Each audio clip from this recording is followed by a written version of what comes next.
Bonsoir, mesdames et messieurs.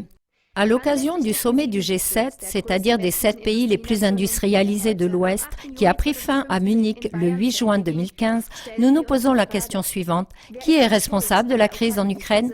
Non que cette question ait été discutée au sommet du G7, non, car là-bas cela semblait ne poser aucune question. Déjà dans la phase préparatoire, la Russie avait été exclue de l'association du G8. La prétendue annexion, c'est-à-dire l'appropriation de la Crimée, est considérée comme une violation évidente du droit international. Ainsi, la chancelière fédérale Merkel avait-elle mis les choses au clair, je cite, « Tant que la Russie ne reconnaît pas les valeurs fondamentales du droit international et n'agit pas conformément à celle-ci, pour nous, un retour au format G8 n'est pas envisageable. » Fin de citation. Arrivé à ce point, nous voudrions à nouveau souligner qu'il ne s'agit pas d'un fait, mais d'un débat où on accuse la Russie d'avoir annexé la Crimée et où on le répète comme un moulin à prière. Sur ce sujet, les opinions des experts divergent grandement.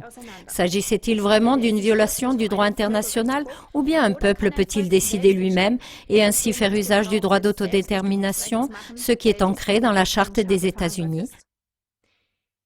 Car selon un sondage de février de la GfK, qui est l'un des plus grands groupes d'études de marché du monde, 82% des citoyens de la Crimée soutiennent sans restriction leur attachement à la Russie.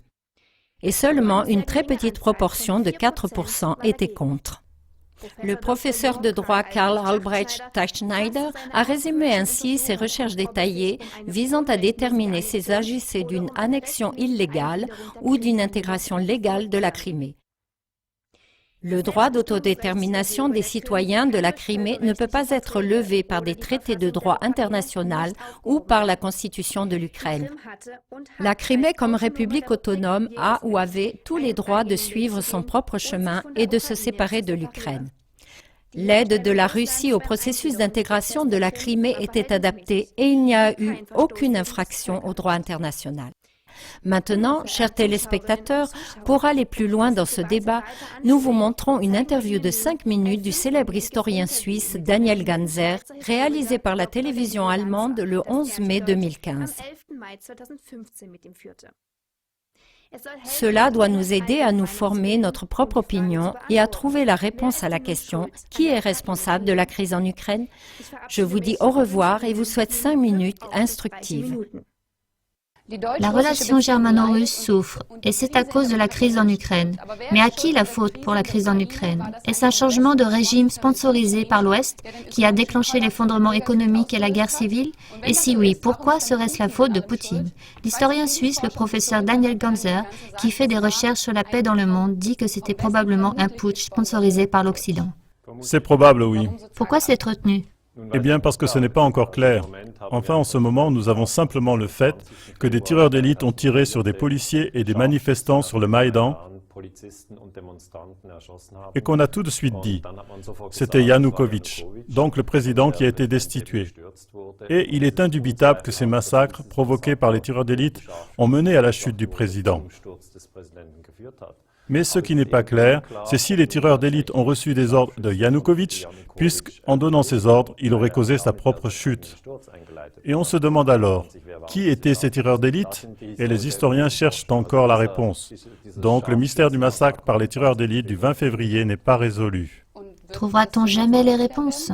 Oui, des analystes de la CIA vont maintenant parler devant la caméra. Ray McGovern est l'un d'entre eux et il dit que c'était un putsch sponsorisé par l'Ouest et sa théorie est donc que ces tireurs d'élite étaient contrôlés par les États-Unis et les pays de l'OTAN.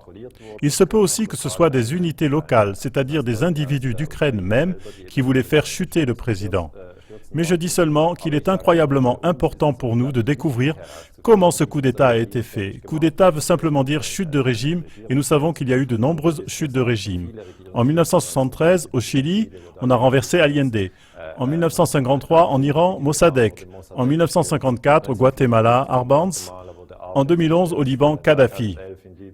A-t-on le droit de renverser un régime comme ça? Non, c'est illégal, c'est une tricherie. En réalité, on n'a pas le droit de faire ça. En 1961, il y a eu une invasion de Cuba par la CIA. On voulait faire tomber Fidel Castro. Ça n'a pas fonctionné. C'est illégal, on n'a pas le droit de faire ça, mais bien sûr, on essaye de façon répétée pour en quelque sorte élargir son espace de pouvoir. Vous énumérez un certain nombre de citations qui prouvent probablement que ce putsch était conduit par l'Occident. Mais il y en a une que vous n'utilisez pas. C'est celle qui provient d'une interview d'Obama par la CIA quand il dit « We brokered a deal to transition power in Ukraine ». C'est-à-dire, nous sommes intervenus dans ce changement de pouvoir. Pourquoi justement n'avez-vous pas utilisé cette citation ? Oui, justement, We broker a deal veut simplement dire les Américains voulaient qu'un nouveau gouvernement vienne au pouvoir. C'est certainement confirmé par cette citation d'Obama. Mais je trouve quand même plus intéressante la citation de Victoria Nuland où elle dit « Fuck the EU ». C'est une citation qui a causé beaucoup d'irritation en Europe, car Victoria Nuland est une collaboratrice d'Obama. Elle détient un haut rang au ministère des Affaires étrangères et elle a dit « Nous avons investi 5 milliards pour en quelque sorte faire venir au pouvoir un nouveau gouvernement en Ukraine. » Et peu avant le 20 février 2014, elle a téléphoné à Geoffrey Piat, qui est ambassadeur américain en Ukraine, et elle a dit « Nous aimerions bien un nouvel homme en Ukraine. » Nous en parlons constamment, nous en parlons depuis 1 an et pourtant rien ne change. Et ce qui s'est passé en Ukraine a un impact considérable sur le développement économique, sur les relations économiques. Je veux dire, cela affecte tant de facettes de la relation avec la Russie et dans l'Ouest, entre l'Ouest et la Russie. Pourquoi tous ces indices ne sont-ils pas pris au sérieux? Qu'en pensez-vous? Je prends ces choses au sérieux, mais ça n'a pas de rapport. Les personnes qui analysent cela se demandent maintenant, qui donc a fait chuter le gouvernement? Parce que bien sûr, nous avons un changement de régime.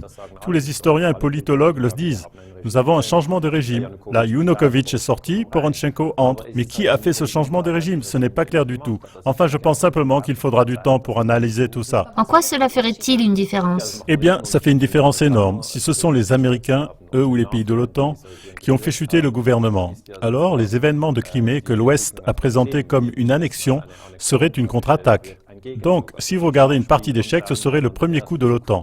Elle renverse le gouvernement. Et Poutine fait sa contre-attaque fin février 2014 et il dit « Mais mon point d'appui, Sébastopol, toute la Crimée, je ne vous la donnerai pas. » Et dans ce cas, le premier coup, chez les enfants, c'est important aussi de voir qui a commencé le premier.